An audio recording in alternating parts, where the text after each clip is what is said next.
అందరికి నమస్కారం. నేను శిరీష. ప్రస్తుతం మనతో పాటు ఉన్నారు ప్రముఖ ఆధ్యాత్మికవేత్త జ్యోతిష్య పండితులు పవన్ కుమార్ శర్మ గారు. గురుగారితో మాట్లాడదాం. నమస్కారం గురుగారు. శ్రీమాత్రే నమః. గురుగారు, విశేషంగా ఈ ఉగాది నుంచి మకర రాశి వారికి ఎలా ఉండబోతుంది అంటారు? ఎలాంటి జాగ్రత్తలు తీసుకోవచ్చు అంటారు? ఈ నవగ్రహాల ప్రభావం ఎలా ఉంటుందంటారు ఈ ఏడాది?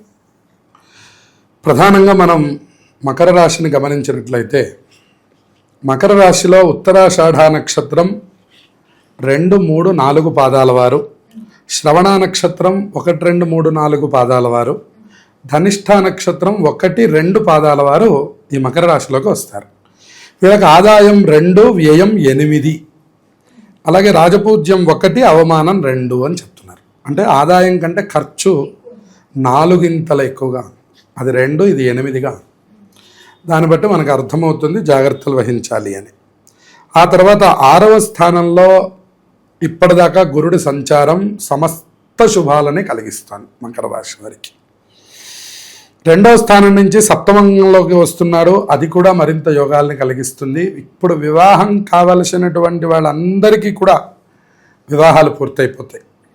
ఎవరైతే జీవిత భాగస్వామితో ఉన్నటువంటి చిన్న చిన్న భేదాలు ఉన్నాయో అవన్నీ కూడా కలిసిపోతాయి.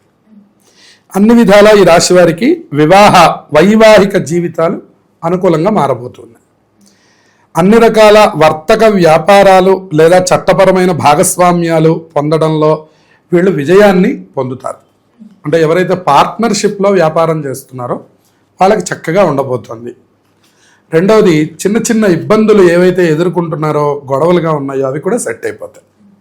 వ్యాపారాలు చక్కగా అనుకూలంగా ఉంటాయి. వివాహ సంబంధ విషయాల్లో సంపన్నమైన తెలివైనటువంటి భాగస్వాముల్ని పొందబోతున్నారు. ఉన్నతమైనటువంటి వ్యక్తుల పరిచయాల ద్వారా మంచి మంచి వ్యాపారాలు ప్రారంభించేటటువంటి ఆలోచనలు బాగా చేస్తారు. అంతేకాకుండా జీవిత భాగస్వాములు అహంకారం లేదా బద్ధకంతో ప్రవర్తించేటటువంటి అవకాశాలు ఉన్నాయి. వాటిని మీరు సహనంతో తట్టుకోవాలి అని తెలియజేస్తున్నారు. ఆకట్టుకునేటటువంటి మాట ప్రసంగం మీ దగ్గర రాబోతోంది అని చెప్తున్నారు. అంతేకాకుండా ఇతరులపై పట్టు సాధిస్తారు. భూగృహ స్థిర ఆస్తులను విస్తరించుకుంటారు. ఈ సంవత్సరంలో కొత్తవి కొనుగోలు చేస్తారు. పాత వాటిని కూడా బాగా లాభం వచ్చేటట్టుగా అమ్ముతారు.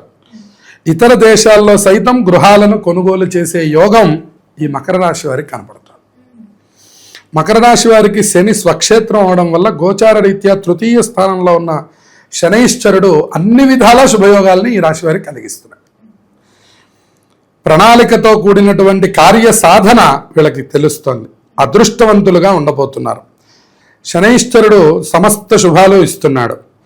10 మందిపై పట్టు కలిగినటువంటి స్వభావాన్ని అలవర్చుకుంటారు. చేసే వృత్తి వ్యాపారాల్లో కూడా ఉన్నతమైనటువంటి స్థానాలు పొందుతారు. అంతేకాకుండా ఆత్మవిశ్వాసం మీ వ్యక్తిత్వంలోకి మళ్ళీ తిరిగి వస్తుంది. ఎందుకంటే చాలా ఇబ్బందులను ఎదుర్కొన్నారు. ఇప్పుడు వచ్చే గ్రహస్థితి మాత్రం మంచి యోగాల్ని కలిగిస్తుంది. ఆస్తి వ్యవహారాలు కూడా మీకు అనుకూలంగా మారి మంచి లాభాలని తెచ్చిపెడతాయని చెప్పవచ్చు. ఇప్పుడు ఎవరైతే కుటుంబ జీవితంలో ఇబ్బందులను ఎదుర్కొంటున్నారో వాళ్ళకు కూడా ఆనందం కలిగేటటువంటి సమయం. కొత్త ఉద్యోగాలు పొందుతారు.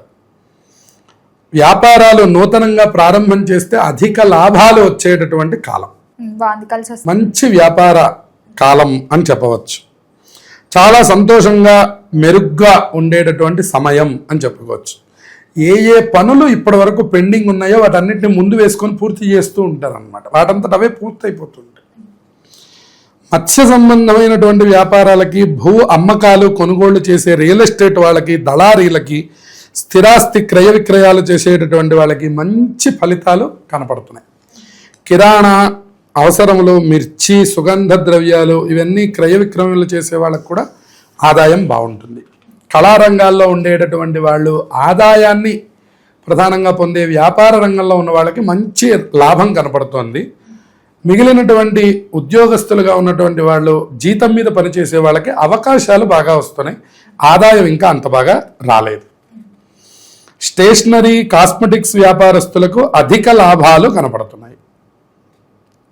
షాపింగ్ మాల్లో వ్యాపారస్తులైనటువంటి వాళ్ళందరికీ కూడా మంచి ఫలితాలు ఉన్నాయి. వ్యవసాయదారులకు కృషికి తగిన ఫలితం ఉంటుంది తప్పించి అధికంగా ఆదాయాన్ని ఆశించకూడదు. అలాగే మిశ్రమమైనటువంటి ఫలితాలు కనపడుతున్నాయి. తర్వాత ముఖ కవళికలు మారుతూ ఉంటాయి. ఎప్పుడైతే రాహు జన్మస్థానంలోకి సంవత్సరం చివరిలో వస్తున్నాడో అప్పటి నుంచి కొద్దిగా ఇతరులకు భీతి కలిగించేటటువంటి వార్తలు వింటూ ఉండడం, కొద్దిగా జన్మ రాశిలో ఉండడం అనేటటువంటిది అంత గొప్ప సమయం కాదు. కాబట్టి కొన్ని జాగ్రత్తలు వీళ్ళు వహించవలసి వస్తుంది. విద్యార్థులకు దూర ప్రాంతాల్లో చదివే వాళ్ళకి కొంచెం వీసాలు అవి సులభంగానే వస్తాయి.